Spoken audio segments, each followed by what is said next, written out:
আন্দোলন করছেন এবং আজকে কি হয়েছে? আমার মেয়েকে তার শ্বশুর বাড়ির মানুষ প্ল্যান করে মেরে তাকে আত্মহত্যা সাজানো হয়েছে। হ্যাঁ, আমরা এই আত্মহত্যা মানি না, কারণ আমার মেয়েকে প্রতিনিয়ত যৌতুকের জন্য নির্যাতন করত। বলতো যে তোমার বাবার বাড়ির থেকে কিছু আসে নাই, আমার বড় ছেলেরে বিয়ে করতেছি, অনেক কিছু দিতাছে, ফকিন্নির মাইয়ার না আমরা পৌঁছাইতাছি, এখন আমরা কিছুই পাই নাই। হ্যাঁ, আমরা মানে এগুলা নিয়ে প্রতিনিয়ত ওর সাথে খুব অত্যাচার করতো, খুব টর্চার করতো। এই মানসিক, ও বলল যে আমারে মানসিক যন্ত্রণা দেয়, শারীরিক টর্চার করে, আমার এমনকি গায়ে হাত তুলে যে ফকিন্নির মাইয়া আইনা আমরা লস খাইছি, হ্যান করছি, ত্যান করছি।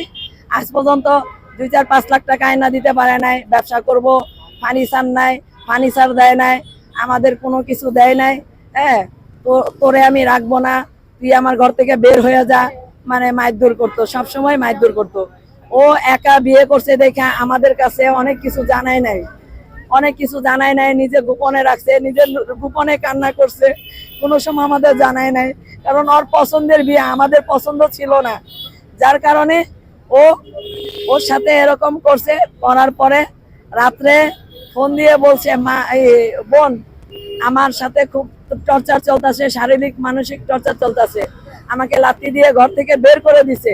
বের করে দিয়ে বলে তোর সাথে সংসার করব না, তোর কাছে কি পাইছি? হ্যাঁ, না পারছস টাকা পয়সা এনে দিতে, না পারছস ফার্নিচার আনতে। তো এইসব কথা বলে খালি ওরে মারধর করতো, ওর সাথে মানে অশ্লীল ভাষায় কথাবার্তা বলতো। এক সময় রাত্রেবেলা ঝগড়া করতে করতে তাকে পরিকল্পিতভাবে মাইরা, হ্যাঁ, তার নামে সন্ধ্যার সময় জিটি করে রাত্রে মেরে তাকে আত্মহত্যা সাজানো হয়েছে। আমরা এই আত্মহত্যা মানি না, ওকে পরিকল্পিতভাবে মারা হয়েছে। কারণ ওরা যৌথ ফ্যামিলি, সবাই একসাথে থাকে, 7 জন মানুষের ভিড়ে একজন কিভাবে মারা যায়, আমরা এটা মাইনা নিতে পারি না। যদিও আমার মেয়ে আত্মহত্যা করে থাকতো, তারা ওরকম পরিকল্পনা নিত বাঁচার জন্য, আমার মেয়েকে চেষ্টা করতো। আমার মেয়েকে চেষ্টা করে নাই, কিছুই করে নাই, কারণ এটা ওরা পরিকল্পিতভাবে মারা ফেলাইছে, যার কারণে আমাদেরকে জানানো হয় নাই। আমাদেরকে জানানো হয়েছে, বলে কি আপনার মেয়ে ফাঁসি নিছে। তো আমি যখন শুনলাম আপনার মেয়ে ফাঁসি নিছে, দৌড়ায় গেছি, দৌড়ায় যায় দেখি আমার মেয়ের লাশ ফলরে ফালানো। হ্যাঁ, ফলরে ফালানো, সে কালো হয়ে গেছে, তার হাত পাও ঠান্ডা হয়ে গেছে। হ্যাঁ, তার আমি একই বিল্ডিং, আমি নিচতলায় থাকি, তারা 6 তলায় থাকে। যদি আমার মেয়ে এমন কিছু করতো তা আমাকে জানাইতো যে আপনার মেয়ে কথা শুনে না, আপনার মেয়ে এমন করতেছে, আপনি আপনার মেয়েকে বুঝান কিংবা আপনার মেয়েকে নিয়ে যান।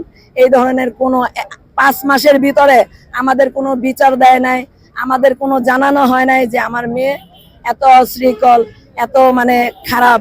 হ্যাঁ, আমরা কিছুতেই জানতে পারি না, কিছুতে কোনোদিন কোনো ব্যাপারে আমাদের ডাকে নাই। আজকে কিভাবে আমার মেয়ে মারা যায়? আমার মেয়ে মরতে পারে না, কারণ আমার মেয়ে 2টা বাজে 2টা 6 তার বোনের সাথে কথা বলছে, তার কথাগুলো শুনুন। এই যে ওর বোন।